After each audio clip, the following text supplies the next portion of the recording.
Bonjour, alors aujourd'hui, on va faire quelque chose d'un peu différent. On va décortiquer le fonctionnement d'une entreprise. Et pour ça, le plus simple, c'est d'en créer une nous-mêmes, à partir de rien. C'est parti, on se lance. Prenez cet objet, un objet de tous les jours, une chaise. Ça a l'air simple, non? Et pourtant, derrière sa fabrication, il y a tout un monde de décision, de calcul, de stratégie. C'est fascinant. Eh bien, pour vraiment comprendre ce monde, on va se mettre dans la peau d'entrepreneur. Notre mission, si on l'accepte, monter une fabrique de chaises. Et tout au long de ce parcours, on va lever le voile sur les grands secrets de la production. Alors, comme en cuisine, tout commence par une recette. Pour fabriquer quoi que ce soit, une entreprise a besoin, eh bien, d'ingrédients. Des ingrédients de base. Allons voir ça de plus près. Dans le jargon économique, ces fameux ingrédients, on les appelle les facteurs de production. C'est vraiment la base de tout, le point de départ de n'importe quelle activité économique. Et il y en a deux principaux qu'il faut absolument retenir. Le premier, c'est le capital. On le note, K. Alors, pour notre usine de chaises, qu'est-ce que ça représente? Eh bien, c'est le bois, bien sûr, la matière première, mais c'est aussi le bâtiment, l'usine, et puis les scies, les machines, bref, tout l'équipement dont on a besoin pour transformer ce bois. Le deuxième facteur, et il est tout aussi essentiel, c'est le travail. Notez L. Et là, c'est simple, ce sont les gens. Ce sont les menuisiers, les designers, les personnes qui gèrent l'entreprise. C'est l'effort humain, l'intelligence qui fait tourner les machines et qui assemble le produit final. Et voilà, on a notre formule magique. C'est exactement ce que montre ce schéma. On prend du capital, le fameux K, on ajoute du travail, le L, et hop, on obtient notre production qu'on appelle Y. C'est simple, c'est efficace et c'est vraiment le moteur de n'importe quelle entreprise. Ok, donc notre usine est lancée, elle tourne, mais maintenant, la grande question, comment est-ce qu'on sait si ça marche bien? Il faut un moyen de mesurer ce qu'on produit, de quantifier notre succès. En fait, il y a deux grandes façons de le faire. La première, c'est de mesurer en volume. C'est tout bête, on compte le nombre de chaises. 500 chaises, point. La deuxième méthode, souvent plus parlante, c'est de mesurer en valeur. Là, on multiplie le nombre de chaises par leur prix. L'intérêt, c'est que 25 000 € de chaises, on peut les comparer à 25 000 € de n'importe quoi d'autre, des tables par exemple, ce qui est impossible si on compte juste les objets.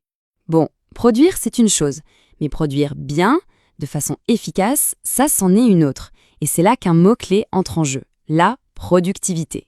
La productivité, qu'est-ce que c'est? C'est tout simple, c'est un ratio, un rapport entre ce qui sort de notre usine, les chaises, et ce qu'on a utilisé pour les faire.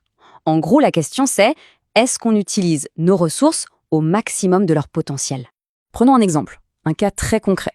Disons que notre usine fabrique 720 chaises en une journée, et pour ça on a 9 employés.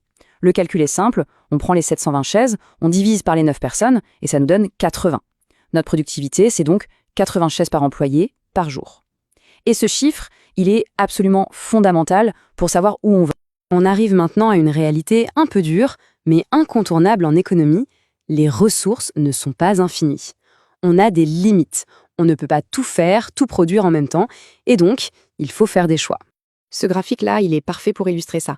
C'est ce qu'on appelle la frontière des possibilités de production. Imaginez que chaque point sur cette ligne bleue représente le maximum qu'on peut produire. Par exemple, un certain nombre de chaises et un certain nombre de tables. Si on veut produire plus de chaises, on doit bouger le long de la courbe. Et on voit bien qu'on produit alors forcément moins de tables. C'est un arbitrage. Et ce renoncement, ce à quoi on dit non, ça a un nom en économie. C'est le coût d'opportunité. C'est tout simplement la valeur de ce qu'on a sacrifié. Pour avoir 10 chaises de plus, notre coût d'opportunité, ce sont les 2 tables qu'on n'a pas fabriquées. C'est super important de comprendre ça. Chaque choix a un coût, même s'il n'est pas visible tout de suite. Allez, on continue.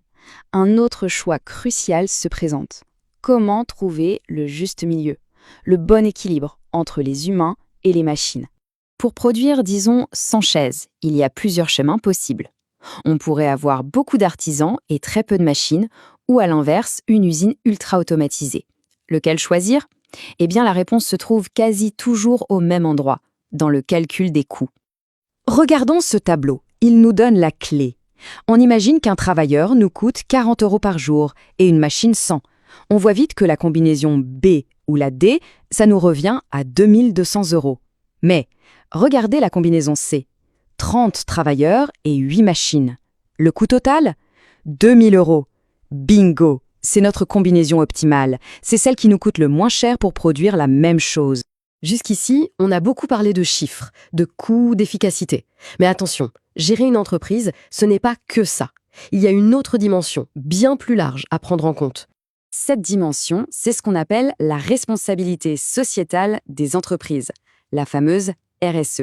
Ce diagramme de Venn est très parlant. On voit 3 cercles, l'économique, le social et l'environnemental. L'objectif d'une entreprise vraiment moderne et performante, c'est de se situer pile à l'intersection des 3. Concrètement, pour notre fabrique de chaises, ça veut dire quoi?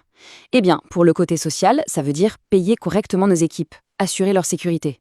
Pour l'environnement, ça veut dire utiliser du bois qui vient de forêts gérées durablement, minimiser nos déchets. Et bien sûr, pour l'économie, il faut que ça reste rentable, parce que si l'entreprise coule, tout le reste arrête.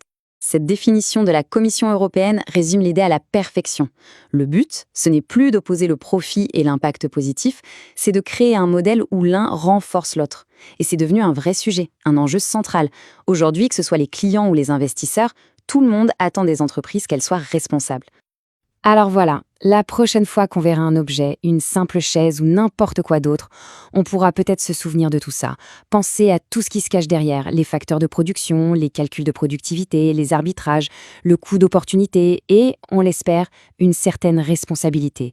Le regard qu'on porte sur les objets du quotidien ne sera peut-être plus tout à fait le même.